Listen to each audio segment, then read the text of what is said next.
شروع اللہ کا نام لے کر جو بڑا مہربان نہایت رحم والا ہے۔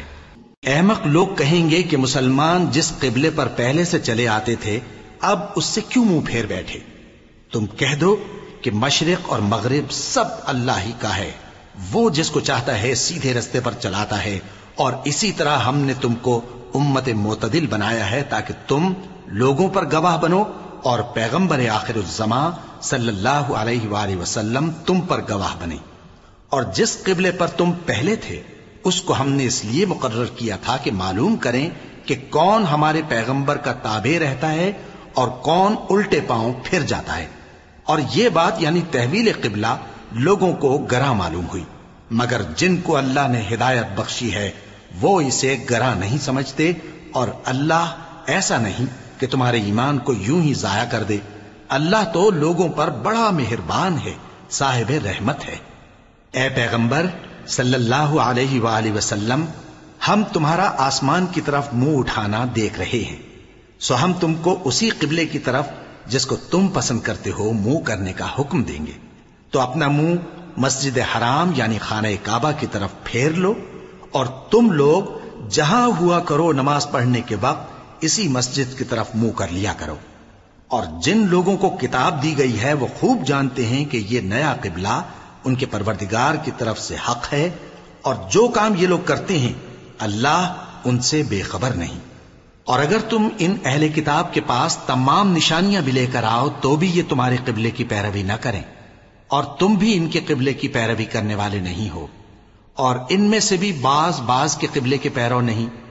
اور اگر تم باوجود اس کے کہ تمہارے پاس علم یعنی اللہ کا حکم آ چکا ہے ان کی خواہشوں کے پیچھے چلو گے تو ظالموں میں ہو جاؤ گے۔ جن لوگوں کو ہم نے کتاب دی ہے وہ ان پیغمبر آخر الزماں صلی اللہ علیہ وآلہ وسلم کو اس طرح پہچانتے ہیں جس طرح اپنے بیٹوں کو پہچانا کرتے ہیں، مگر ایک فریق ان میں سے سچی بات کو جان بوجھ کر چھپا رہا ہے۔ اے پیغمبر صلی اللہ علیہ وآلہ وسلم، یہ نیا قبلہ تمہارے پروردگار کی طرف سے حق ہے، تو تم ہرگز شک کرنے والوں میں نہ ہونا، اور ہر ایک شخص کے لیے ایک سمت مقرر ہے جدھر وہ عبادت کے وقت منہ کیا کرتا ہے، تو تم نیکیوں میں سبقت حاصل کرو۔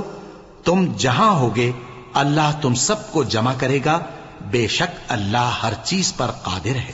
اور تم جہاں سے نکلو نماز میں اپنا منہ مسجد حرام کی طرف کر لیا کرو، بے شبہ یہ تمہارے پروردگار کی طرف سے حق ہے، اور تم لوگ جو کچھ کرتے ہو اللہ اس سے بے خبر نہیں۔ اور تم جہاں سے نکلو مسجد حرام کی طرف منہ کر کے نماز پڑھا کرو، اور مسلمانوں تم جہاں ہوا کرو اسی مسجد کی طرف رخ کیا کرو۔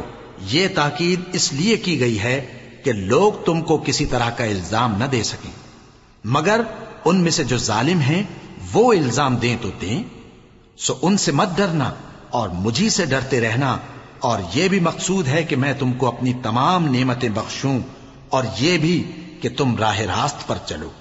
جس طرح من جملہ اور نعمتوں کے ہم نے تمہیں میں سے ایک رسول بھیجے ہیں جو تم کو ہماری آیتیں پڑھ پڑھ کر سناتے اور تمہیں پاک بناتے، اور کتاب یعنی قرآن اور دانائی سکھاتے ہیں، اور ایسی باتیں بتاتے ہیں جو تم پہلے نہیں جانتے تھے، سو تم مجھے یاد کیا کرو، میں تمہیں یاد کیا کروں گا، اور میرا احسان مانتے رہنا اور میری ناشکری نہ کرنا۔ اے ایمان والو، صبر اور نماز سے مدد لیا کرو، بے شک اللہ صبر کرنے والوں کے ساتھ ہے۔ اور جو لوگ اللہ کی راہ میں مارے جائیں ان کی نسبت یہ نہ کہنا کہ وہ مرے ہوئے ہیں، وہ مردہ نہیں بلکہ زندہ ہیں، لیکن تم کو شعور نہیں۔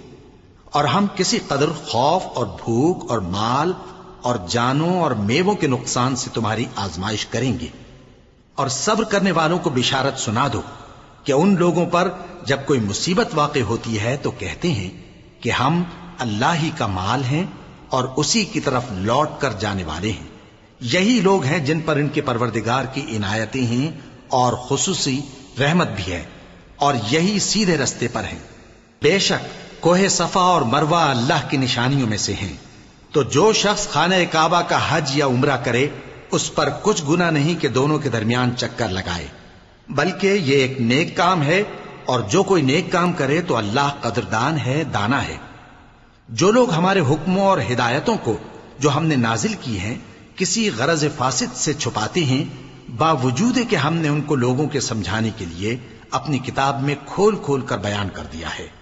ایسوں پر اللہ اور تمام لعنت کرنے والے لعنت کرتے ہیں۔ ہاں، جو توبہ کرتے ہیں اور اپنی حالت درست کر لیتے ہیں اور احکام الہی کو صاف صاف بیان کر دیتے ہیں تو میں ان کے قصور معاف کر دیتا ہوں، اور میں بڑا معاف کرنے والا بڑا مہربان ہوں۔ جو لوگ کافر ہوئے اور کافر ہی مرے، ایسوں پر اللہ کی اور فرشتوں کی اور انسانوں کی سب کی لعنت، وہ ہمیشہ اسی لعنت میں گرفتار رہیں گے۔ ان سے نہ تو عذاب ہلکا ہی کیا جائے گا اور نہ انہیں کچھ مہلت ملے گی۔ اور لوگوں، تمہارا معبود ایک ہی معبود ہے، اس بڑے مہربان اور رحم والے کے سوا کوئی عبادت کے لائق نہیں۔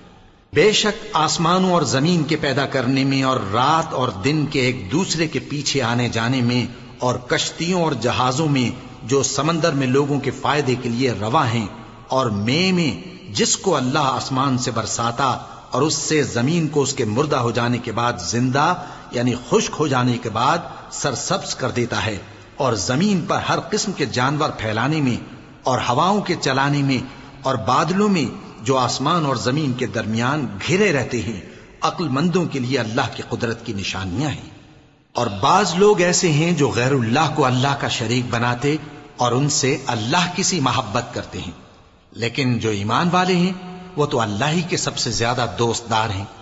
اور اے کاش ظالم لوگ جو بات عذاب کے وقت دیکھیں گے اب دیکھ لیتے کہ سب طرح کی طاقت اللہ ہی کو ہے، اور یہ کہ اللہ سخت عذاب کرنے والا ہے۔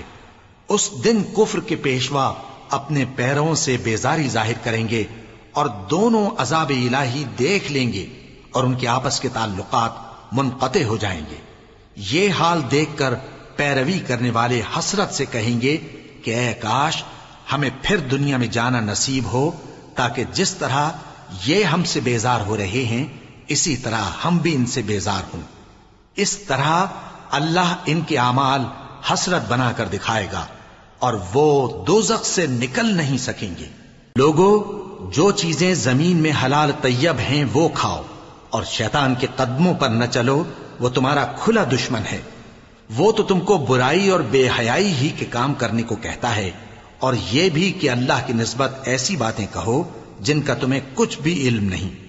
اور جب ان لوگوں سے کہا جاتا ہے کہ جو کتاب اللہ نے نازل فرمائی ہے اس کی پیروی کرو، تو کہتے ہیں نہیں، بلکہ ہم تو اسی چیز کی پیروی کریں گے جس پر ہم نے اپنے باپ دادا کو پایا۔ بھلا اگرچہ ان کے باپ دادا نہ کچھ سمجھتے ہوں اور نہ سیدھے رستے پر ہوں، تب بھی وہ انہی کی تقلید کیے جائیں گے۔ جو لوگ کافر ہیں ان کی مثال اس شخص کی سی ہے جو کسی ایسی چیز کو آواز دے جو پکار اور آواز کے سوا کچھ سن نہ سکے۔ یہ بہرے ہیں، گونگے ہیں، اندھے ہیں کہ کچھ سمجھ ہی نہیں سکتے۔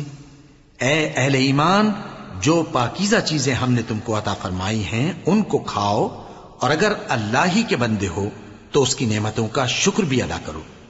اس نے تو تم پر بس مرا ہوا جانور اور لہو اور سور کا گوشت اور جس چیز پر اللہ کے سوا کسی اور کا نام پکارا جائے حرام کر دیا ہے۔ ہاں، جو مجبور ہو جائے بشرطے کہ اللہ کی نافرمانی نہ کرے اور حد ضرورت سے باہر نہ نکل جائے، اس پر کچھ گناہ نہیں۔ بے شک اللہ بخشنے والا ہے، رحم کرنے والا ہے۔ جو لوگ اللہ کی کتاب سے ان آیتوں اور ہدایتوں کو جو اس نے نازل فرمائی ہیں چھپاتے اور ان کے بدلے تھوڑی سی قیمت یعنی دنیاوی منفعت حاصل کرتے ہیں، وہ اپنے پیٹوں میں محض آگ بھرتے ہیں۔ ایسے لوگوں سے اللہ قیامت کے دن نہ کلام کرے گا اور نہ ان کو گناہوں سے پاک کرے گا، اور ان کے لیے دکھ دینے والا عذاب ہے۔ یہ وہ لوگ ہیں جنہوں نے ہدایت چھوڑ کر گمراہی اور بخشش چھوڑ کر عذاب خرید لیا۔ یہ آتش جہنم کی کیسی برداشت کرنے والے ہیں۔ یہ اس لیے کہ اللہ نے کتاب سچائی کے ساتھ نازل فرمائی، اور جن لوگوں نے اس کتاب میں اختلاف کیا وہ ضد میں آ کر نیکی سے دور ہو گئے ہیں۔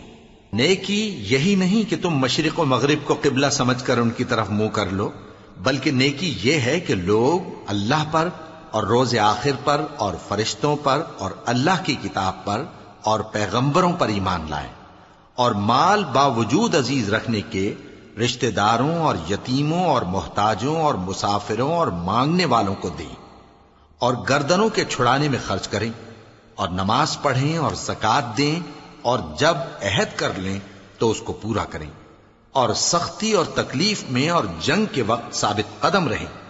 یہی لوگ ہیں جو ایمان میں سچے ہیں، اور یہی ہیں جو اللہ سے ڈرنے والے ہیں۔ مومنوں، تم کو مقتولوں کے بارے میں قصاص یعنی خون کے بدلے خون کا حکم دیا جاتا ہے، اس طرح پر کہ آزاد کے بدلے آزاد مارا جائے، اور غلام کے بدلے غلام، اور عورت کے بدلے عورت۔ اور اگر قاتل کو اس کے مقتول بھائی کے قصاص میں سے کچھ معاف کر دیا جائے تو وارث مقتول کو پسندیدہ طریق سے قرارداد کی پیروی یعنی مطالبہ خون بہا کرنا اور قاتل کو خوشخوئی کے ساتھ ادا کرنا چاہیے۔ یہ تمہارے پروردگار کی طرف سے تمہارے لیے آسانی اور مہربانی ہے۔ اب جو اس کے بعد زیادتی کرے اس کے لیے دکھ کا عذاب ہے۔ اور اے اہل عقل، حکم قصاص میں تمہاری زندگانی ہے کہ تم قتل و خونریزی سے بچو۔ تم پر فرض کیا جاتا ہے کہ جب تم میں سے کسی کو موت کا وقت آ جائے تو اگر وہ کچھ مال چھوڑ جانے والا ہو تو ماں باپ اور رشتہ داروں کے لیے دستور کے مطابق وصیت کر جائے۔ اللہ سے ڈرنے والوں پر یہ ایک حق ہے۔ پھر جو شخص وصیت کو سننے کے بعد اس کو بدل ڈالے تو اس کے بدلنے کا گناہ انہی لوگوں پر ہے جو اس کو بدلیں، اور بے شک اللہ سنتا جانتا ہے۔ اب اگر کسی کو وصیت کرنے والے کی طرف سے کسی وارث کی طرفداری یا حق تلفی کا اندیشہ ہو تو اگر وہ وصیت کو بدل کر وارثوں میں صلح کرا دے تو اس پر کچھ گناہ نہیں، بے شک اللہ بخشنے والا ہے، رحم والا ہے۔ مومنوں، تم پر روزے فرض کیے گئے ہیں جس طرح تم سے پہلے لوگوں پر فرض کیے گئے تھے تاکہ تم پرہیزگار بنو۔ روزوں کے دن گنتی کے چند روز ہیں، تو جو شخص تم میں سے بیمار ہو یا سفر میں ہو تو دوسرے دنوں میں روزوں کا شمار پورا کر لے۔ اور جو لوگ روزہ رکھنے کی طاقت رکھیں لیکن رکھیں نہیں، وہ روزے کے بدلے محتاج کو کھانا کھلا دیں۔ اور جو کوئی اپنی مرضی سے زیادہ نیکی کرے تو اس کے حق میں زیادہ اچھا ہے، اور اگر سمجھو تو روزہ رکھنا ہی تمہارے حق میں بہتر ہے۔ روزوں کا مہینہ رمضان کا مہینہ ہے جس میں قرآن اول نازل ہوا، جو لوگوں کا رہنما ہے اور جس میں ہدایت کی کھلی نشانیاں ہیں، اور جو حق و باطل کو الگ الگ کرنے والا ہے۔ تو جو کوئی تم میں سے اس مہینے میں موجود ہو چاہیے کہ پورے مہینے کے روزے رکھے، اور جو بیمار ہو یا سفر میں ہو تو دوسرے دنوں میں روزے رکھ کر ان کا شمار پورا کر لے۔ اللہ تمہارے حق میں آسانی چاہتا ہے اور سختی نہیں چاہتا، اور یہ آسانی کا حکم اس لیے دیا گیا ہے کہ تم روزوں کا شمار پورا کر لو، اور اس احسان کے بدلے کہ اللہ نے تم کو ہدایت بخشی ہے تم اس کو بزرگی سے یاد کرو اور اس کا شکر کرو۔ اور اے پیغمبر، جب تم سے میرے بندے میرے بارے میں دریافت کریں تو انہیں معلوم ہو کہ میں تو تمہارے پاس ہی ہوں۔ جب کوئی پکارنے والا مجھے پکارتا ہے تو میں اس کی دعا قبول کرتا ہوں، تو ان کو چاہیے کہ میرے حکموں کو مانیں اور مجھ پر ایمان رکھیں تاکہ نیک رستہ پائیں۔ روزوں کی راتوں میں تمہارے لیے اپنی عورتوں کے پاس جانا جائز کر دیا گیا ہے، وہ تمہاری پوشاک ہیں اور تم ان کی پوشاک ہو۔ اللہ کو معلوم ہے کہ تم ان کے پاس جانے سے اپنے حق میں خیانت کرتے تھے، سو اس نے تم پر مہربانی کی اور تمہاری حرکات سے درگزر فرمائی، تو اب تم کو اختیار ہے کہ ان سے مباشرت کرو۔ اور اللہ نے جو چیز تمہارے لیے لکھ رکھی ہے یعنی اولاد، اس کو اللہ سے طلب کرو اور کھاؤ اور پیو، یہاں تک کہ صبح کی سفید دھاری رات کی سیاہ دھاری سے الگ نظر آنے لگے۔ پھر روزہ رکھ کر رات تک پورا کرو، اور جب تم مسجدوں میں اعتکاف بیٹھتے ہو تو ان سے مباشرت نہ کرو، یہ اللہ کی حدیں ہیں، ان کے پاس نہ جانا۔ اسی طرح اللہ اپنی آیتیں لوگوں کے سمجھانے کے لیے کھول کھول کر بیان فرماتا ہے تاکہ وہ پرہیزگار بنے۔ اور آپس میں ایک دوسرے کا مال ناحق نہ کھاؤ، اور نہ اس کو رشوتاً حاکموں کے پاس پہنچاؤ تاکہ لوگوں کے مال کا کچھ حصہ ناجائز طور پر کھا جاؤ، اور اسے تم جانتے بھی ہو۔ اے پیغمبر، لوگ تم سے نئے چاند کے بارے میں دریافت کرتے ہیں کہ گھٹتا بڑھتا کیوں ہے۔ کہہ دو کہ وہ لوگوں کے کاموں کی میعادیں اور حج کے وقت معلوم ہونے کا ذریعہ ہے، اور نیکی اس بات میں نہیں کہ احرام کی حالت میں گھروں میں ان کے پچھواڑے کی طرف سے آؤ، بلکہ نیکوکار وہ ہے جو پرہیزگار ہو، اور گھروں میں ان کے دروازوں سے آیا کرو اور اللہ سے ڈرتے رہو تاکہ کامیاب ہو جاؤ۔ اور جو لوگ تم سے لڑتے ہیں تم بھی اللہ کی راہ میں ان سے لڑو، مگر زیادتی نہ کرنا، کہ اللہ زیادتی کرنے والوں کو دوست نہیں رکھتا۔ اور ان کو جہاں پاؤ قتل کر دو، اور جہاں سے انہوں نے تم کو نکالا ہے یعنی مکے سے، وہاں سے تم بھی ان کو نکال دو۔ اور دین سے گمراہ کرنے کا فساد قتل و خونریزی سے کہیں بڑھ کر ہے۔ اور جب تک وہ تم سے مسجد حرام یعنی خانہ کعبہ کے پاس نہ لڑیں تم بھی وہاں ان سے نہ لڑنا۔ ہاں اگر وہ تم سے لڑیں تو تم ان کو قتل کر ڈالو، کافروں کی یہی سزا ہے۔ پھر اگر وہ باز آ جائیں تو اللہ بخشنے والا ہے، رحم کرنے والا ہے۔ اور ان سے اس وقت تک لڑتے رہنا کہ فساد نابود ہو جائے اور ملک میں اللہ ہی کا دین غالب ہو جائے۔ پھر اگر وہ فساد سے باز آ جائیں تو ظالموں کے سوا کسی پر زیادتی نہیں کرنی چاہیے۔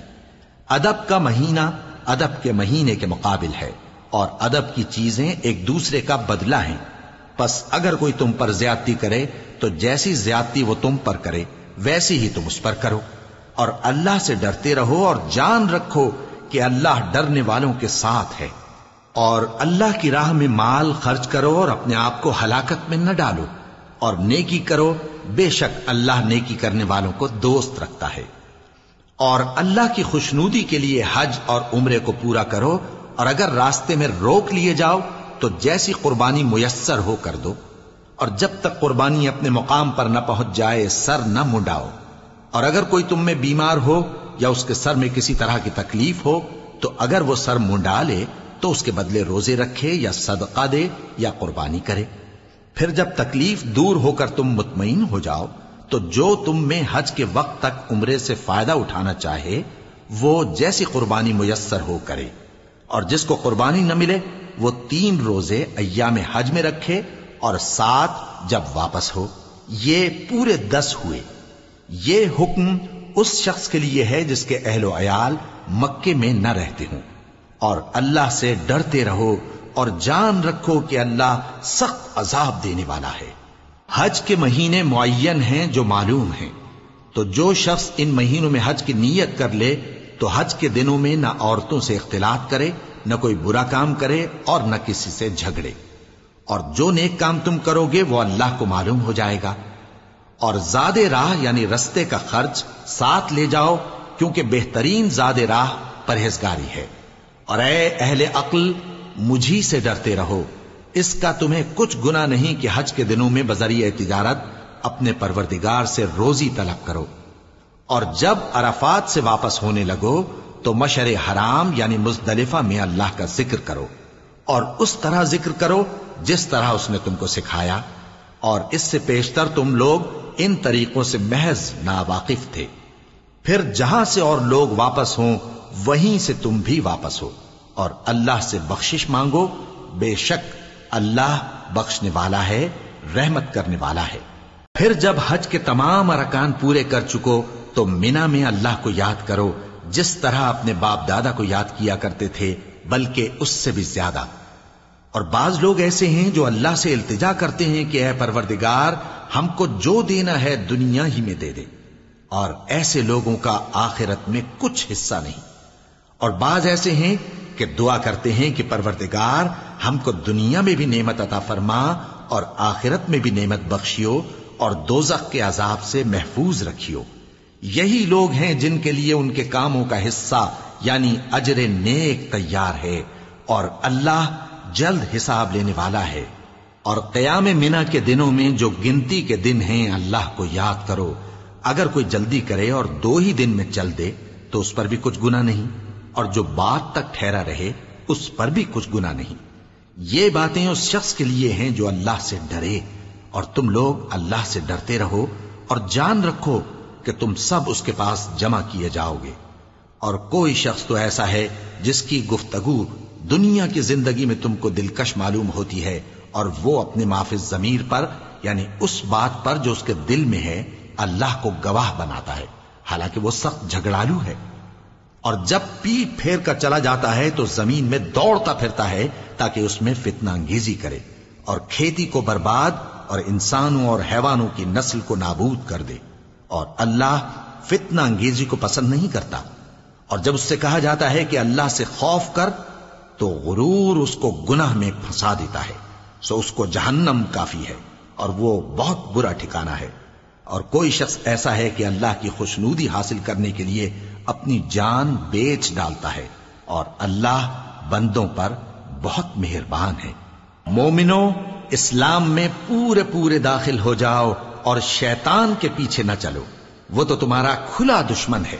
پھر اگر تم احکام روشن پہنچ جانے کے بعد لڑکھڑا جاؤ تو جان رکھو کہ اللہ غالب ہے، حکمت والا ہے۔ کیا یہ لوگ اسی بات کے منتظر ہیں کہ ان پر اللہ کا عذاب بادل کے سائبانوں میں آ نازل ہو اور فرشتے بھی اتر آئیں اور کام تمام کر دیا جائے؟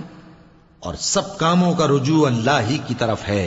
اے پیغمبر، بنی اسرائیل سے پوچھو کہ ہم نے ان کو کتنی کھلی نشانیاں دیں، اور جو شخص اللہ کی نعمت کو اپنے پاس آنے کے بعد بدل دے تو اللہ سخت عذاب کرنے والا ہے۔ اور جو کافر ہیں ان کے لیے دنیا کی زندگی خوشنما کر دی گئی ہے، اور وہ مومنوں سے تمسخر کرتی ہیں، لیکن جو پرہیزگار ہیں وہ قیامت کے دن ان سے اوپر ہوں گے۔ اور اللہ جس کو چاہتا ہے بے حساب رزق دیتا ہے۔ پہلے تو سب لوگوں کا ایک ہی مذہب تھا، لیکن وہ آپس میں اختلاف کرنے لگے تو اللہ نے ان کی طرف بشارت دینے والے اور ڈر سنانے والے پیغمبر بھیجے، اور ان پر سچائی کے ساتھ کتابیں نازل کی تاکہ جن امور میں لوگ اختلاف کرتے تھے ان کا ان میں فیصلہ کر دے۔ اور اس میں اختلاف بھی انہی لوگوں نے کیا جن کو کتاب دی گئی تھی، باوجود کہ ان کے پاس کھلے ہوئے احکام آ چکے تھے، اور یہ اختلاف انہوں نے صرف آپس کی ضد سے کیا۔ تو جس امر حق میں وہ اختلاف کرتے تھے اللہ نے اپنی مہربانی سے مومنوں کو اس کی راہ دکھا دی، اور اللہ جس کو چاہتا ہے سیدھا رستہ دکھا دیتا ہے۔ کیا تم یہ خیال کرتے ہو کہ یوں ہی بہشت میں داخل ہو جاؤ گے، اور ابھی تم کو پہلے لوگوں کی سی مشکلیں تو پیش آئی ہی نہیں؟ ان کو بڑی بڑی سختیاں اور تکلیفیں پہنچیں، اور وہ صعوبتوں میں ہلا ہلا دیے گئے، یہاں تک کہ پیغمبر اور مومن لوگ جو ان کے ساتھ تھے سب پکار اٹھے کہ کب اللہ کی مدد آئے گی۔ دیکھو اللہ کی مدد ان قریب آیا چاہتی ہے۔ اے نبی، لوگ تم سے پوچھتے ہیں کہ اللہ کی راہ میں کس طرح کا مال خرچ کریں۔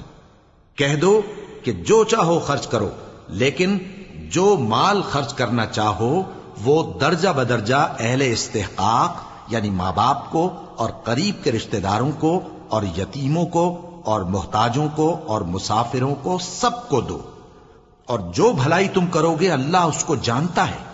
مسلمانوں، تم پر اللہ کے رستے میں لڑنا فرض کر دیا گیا ہے، اور وہ تمہیں ناگوار تو ہوگا، مگر عجب نہیں کہ ایک چیز تم کو بری لگے اور وہ تمہارے حق میں بھلی ہو، اور عجب نہیں کہ ایک چیز تم کو بھلی لگے اور وہ تمہارے لیے مضر ہو، اور ان باتوں کو اللہ ہی بہتر جانتا ہے اور تم نہیں جانتے۔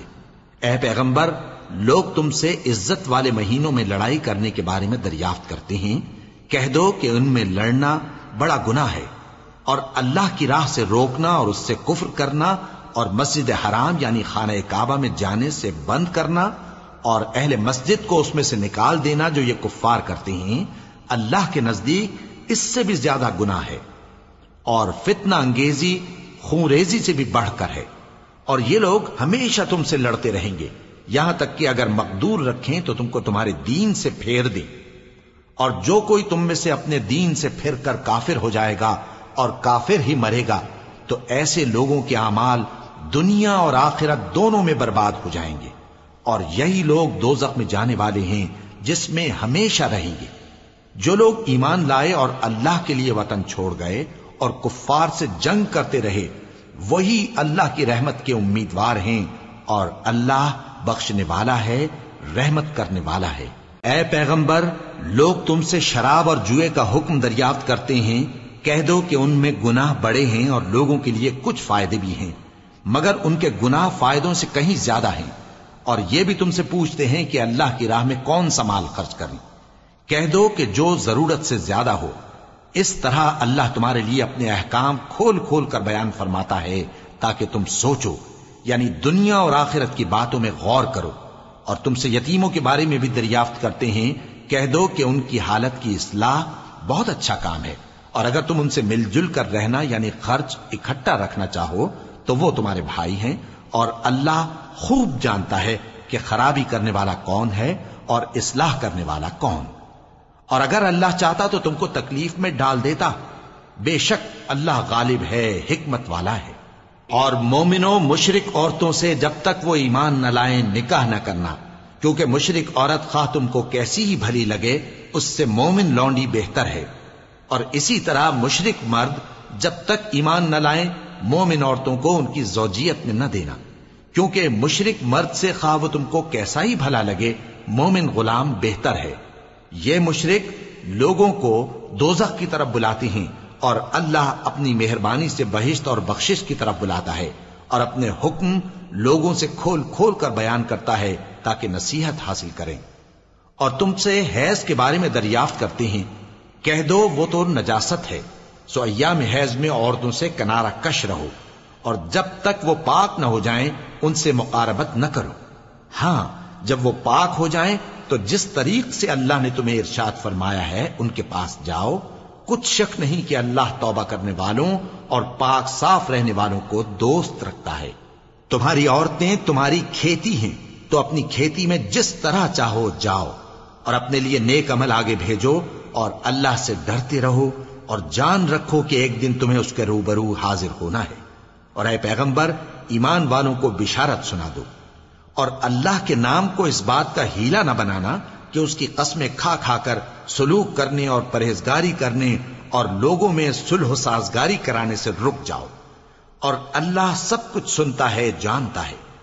اللہ تمہاری لغو قسموں پر تم سے مواخذہ نہیں کرے گا، لیکن جو قسمیں تم قصد دلی سے کھاؤ گے ان پر مواخذہ کرے گا، اور اللہ بخشنے والا ہے، بردبار ہے۔ جو لوگ اپنی عورتوں کے پاس جانے کی قسم کھا لیں ان کو 4 مہینے تک انتظار کرنا چاہیے۔ اگر اس عرصے میں قسم سے رجوع کر لیں تو اللہ بخشنے والا ہے، مہربان ہے، اور اگر طلاق کا ارادہ کر لیں تو بھی اللہ سنتا ہے، جانتا ہے۔ اور طلاق والی عورتیں 3 حیض تک اپنے تئیں روکے رہیں، اور اگر وہ اللہ اور روز قیامت پر ایمان رکھتی ہیں تو ان کو جائز نہیں کہ اللہ نے جو کچھ ان کے شکم میں پیدا کیا ہے اس کو چھپائیں، اور ان کے خاوند اگر پھر موافقت چاہیں تو اس مدت میں وہ ان کو اپنی زوجیت میں لے لینے کے زیادہ حقدار ہیں۔ اور عورتوں کا حق مردوں پر ویسا ہی ہے جیسے دستور کے مطابق مردوں کا حق عورتوں پر ہے، البتہ مردوں کو عورتوں پر 1 درجہ فضیلت ہے، اور اللہ غالب ہے، صاحب حکمت ہے۔ طلاق صرف 2 بار ہے، یعنی جب 2 دفعہ طلاق دے دی جائے تو پھر عورتوں کو یا تو بطریق شائستہ نکاح میں رہنے دینا ہے یا بھلائی کے ساتھ چھوڑ دینا، اور یہ جائز نہیں کہ جو مہر تم ان کو دے چکے ہو اس میں سے کچھ واپس لے لو۔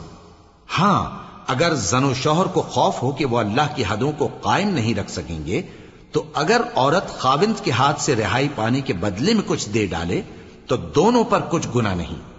یہ اللہ کی مقرر کی ہوئی حدیں ہیں، ان سے باہر نہ نکلنا، اور جو لوگ اللہ کی حدوں سے باہر نکل جائیں گے وہ گناہگار ہوں گے۔ پھر اگر شوہر 2 طلاقوں کے بعد تیسری طلاق عورت کو دے دے تو اس کے بعد جب تک عورت کسی دوسرے شخص سے نکاح نہ کر لے اس پہلے شوہر پر حلال نہ ہوگی۔ ہاں، اگر دوسرا خاوند بھی طلاق دے دے اور عورت اور پہلا خاوند پھر ایک دوسرے کی طرف رجوع کر لیں تو ان پر کچھ گناہ نہیں، بشرطے کہ دونوں یقین کریں کہ اللہ کی حدوں کو قائم رکھ سکیں گے، اور یہ اللہ کی حدیں ہیں، ان کو وہ ان لوگوں کے لیے بیان فرماتا ہے جو علم رکھتے ہیں۔ اور جب تم عورتوں کو 2 دفعہ طلاق دے چکو اور ان کی عدت پوری ہو جائے تو انہیں یا تو حسن سلوک سے نکاح میں رہنے دو یا بطریق شائستہ رخصت کر دو، اور اس نیت سے ان کو نکاح میں نہ رہنے دینا چاہیے کہ انہیں تکلیف دو اور ان پر زیادتی کرو، اور جو ایسا کرے گا وہ اپنا ہی نقصان کرے گا۔ اور اللہ کے احکام کو ہنسی اور کھیل نہ بناؤ، اور اللہ نے تم کو جو نعمتیں بخشی ہیں اور تم پر جو کتاب اور دانائی کی باتیں نازل کی ہیں جن سے وہ تمہیں نصیحت فرماتا ہے ان کو یاد کرو، اور اللہ سے ڈرتے رہو، اور جان رکھو کہ اللہ ہر چیز سے واقف ہے۔ اور جب تم عورتوں کو طلاق دے چکو اور ان کی عدت پوری ہو جائے تو ان کو اپنے شوہروں کے ساتھ جب وہ آپس میں جائز طور پر راضی ہو جائیں نکاح کرنے سے مت روکو۔ اس حکم سے اس شخص کو نصیحت کی جاتی ہے جو تم میں اللہ اور روز آخر پر یقین رکھتا ہے۔ یہ تمہارے لیے نہایت خوب اور بہت پاکیزگی کی بات ہے، اور اللہ جانتا ہے اور تم نہیں جانتے۔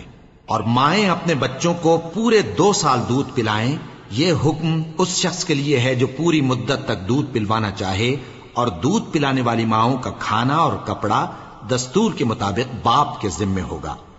کسی شخص کو اس کی طاقت سے زیادہ تکلیف نہیں دی جاتی، تو یاد رکھو کہ نہ تو ماں کو اس کے بچے کے سبب نقصان پہنچایا جائے اور نہ باپ کو اس کی اولاد کی وجہ سے نقصان پہنچایا جائے، اور اسی طرح نان و نفقہ بچے کے وارث کے ذمے ہے۔ اور اگر دونوں یعنی ماں باپ آپس کی رضامندی اور صلاح سے بچے کا دودھ چھڑانا چاہیں تو ان پر کچھ گناہ نہیں، اور اگر تم اپنی اولاد کو دودھ پلوانا چاہو تو تم پر کچھ گناہ نہیں، بشرطے کہ تم دودھ پلانے والیوں کو دستور کے مطابق ان کا حق جو تم نے دینا کیا تھا دے دو۔ اور اللہ سے ڈرتے رہو اور جان رکھو کہ جو کچھ تم کرتے ہو اللہ اس کو دیکھ رہا ہے۔ اور جو لوگ تم میں سے مر جائیں اور عورتیں چھوڑ جائیں تو وہ عورتیں 4 مہینے اور 10 دن اپنے آپ کو روکے رہیں، اور جب یہ عدت پوری کر چکیں اور اپنے حق میں پسندیدہ کام یعنی نکاح کر لیں تو تم پر کچھ گناہ نہیں، اور اللہ تمہارے سب کاموں سے واقف ہے۔ اگر تم اشارے کنائے میں عورتوں کو نکاح کا پیغام بھیجو یا نکاح کی خواہش کو اپنے دلوں میں مخفی رکھو تو تم پر کچھ گناہ نہیں۔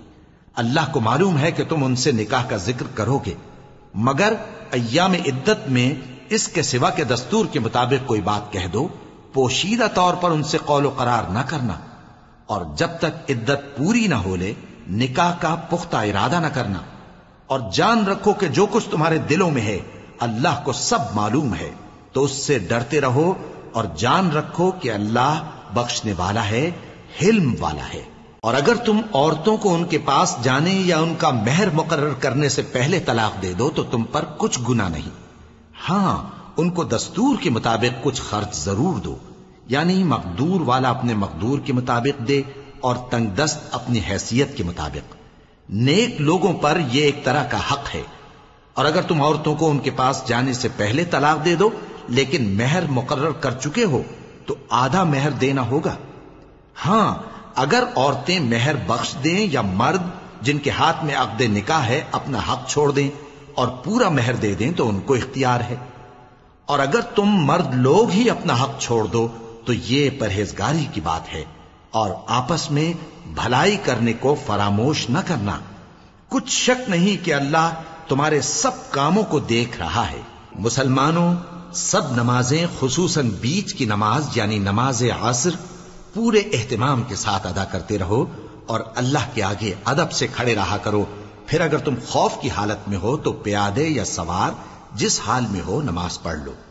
پھر جب امن و اطمینان ہو جائے تو جس طریق سے اللہ نے تم کو سکھایا ہے جو تم پہلے نہیں جانتے تھے اللہ کو یاد کرو۔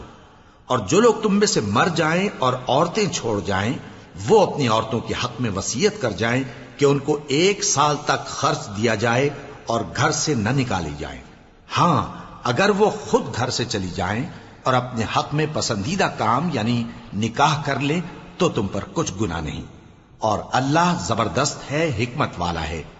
اور مطلقہ عورتوں کو بھی دستور کے مطابق نان و نفقہ دینا چاہیے، پرہیزگاروں پر یہ بھی حق ہے۔